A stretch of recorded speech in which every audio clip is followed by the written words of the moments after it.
Hello friends, सदा प्रणाम आप सभी को। आप लोग कैसे हो? मैं उम्मीद करती हूँ कि आप लोग स्वस्थ होंगे, संपन्न होंगे और अपने अपने परिवारों में व्यस्त होंगे। तो यह हमारा निवेदन आपसे हमेशा रहता है कि आप लोग हमारा सपोर्ट कीजिए और हम पे अपनी कृपा दृष्टि बनाइए।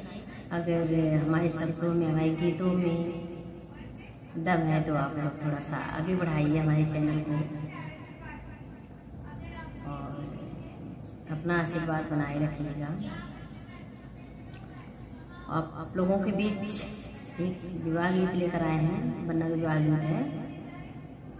तो एक लड़का है, वो जाता है ससुराल और ससुराल जाता है तो एक ही रात में उसका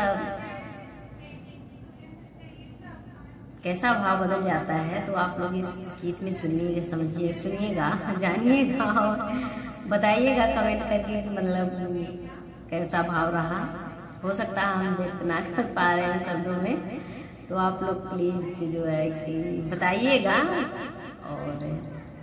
और एक चीज आप लोगों के बीच ये है कि आप लोग हुलिया से मत पहचानिएगा भैया, शब्दों से पहचानिएगा, गीतों से पहचानिएगा।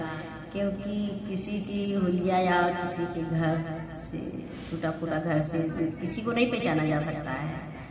तो इसलिए आप लोगों से विनम्र निवेदन है कि आप लोग हमें शब्दों से पहचानिएगा प्लीज।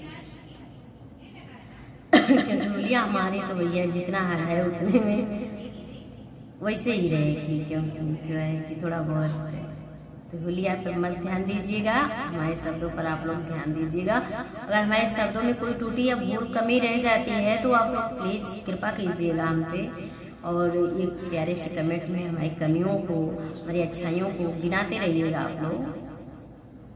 तो ये रही हमारी बन्ना विवाह गीत, बेटा विवाह गीत। जैसे बेटा की बात है इसमें, एक माँ और बेटा में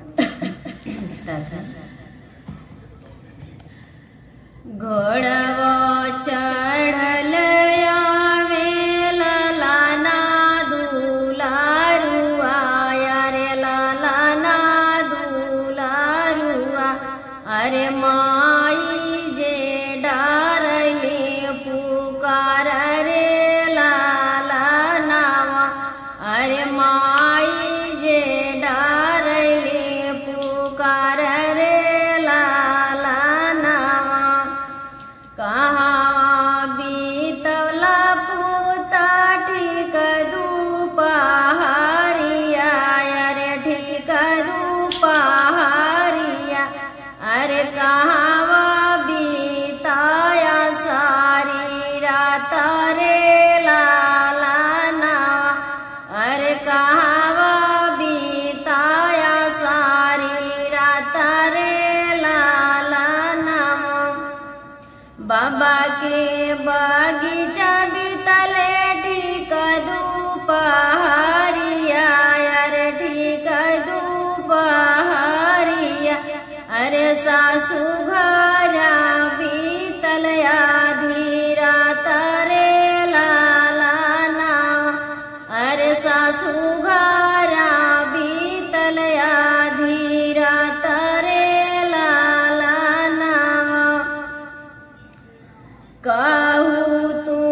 देखा जा रही है।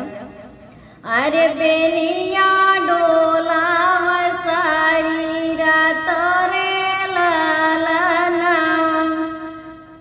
बहिनी ले निकमाई साली जी हमारी, अरे साली जी हमारी, अरे पनावा लगाव सारी रात रे लाला नव, अरे पनावा लगाव सारी रात रे लाला नव। बाहू तू है माई प्राण से प्यारी, अरे हमारी दुलारी, अरे हमारी दुलारी, अरे से जिया सजाव सारी रात रे लाला नव, अरे से जिया सजाव सारी रात रे लाला नव। तो माई थोड़ी सा दिल दुखा था भैया, आप लोग सुना जाएगा। एक दिन के गैला पूता अपने सासुरारिया, अरे अपने सासुरारिया, अरे भूली गैला हमार दुलार रे लाला नव, अरे भूली गैला हमार दुलार रे लाला नव। क्या मतलब माइक दुख हो भैया इतना बड़ा सुने बाद। 9 महीना तोहके कोखिया में पालनी, अरे कोखिया में पालनी, अरे राखलिया चारवा छिपाई रे लाला नव, अरे राखलिया चारवा छिपाई रे लाला नव। 7 सोतिया के पूता दूधवा पिया, ये तक याद आवत हमके। 7 सोतिया के पूता दूधवा पियावलो, अरे दूधवा पियावलो, अरे ये करती में गाइला भूलाई रे लाला नव, अरे ये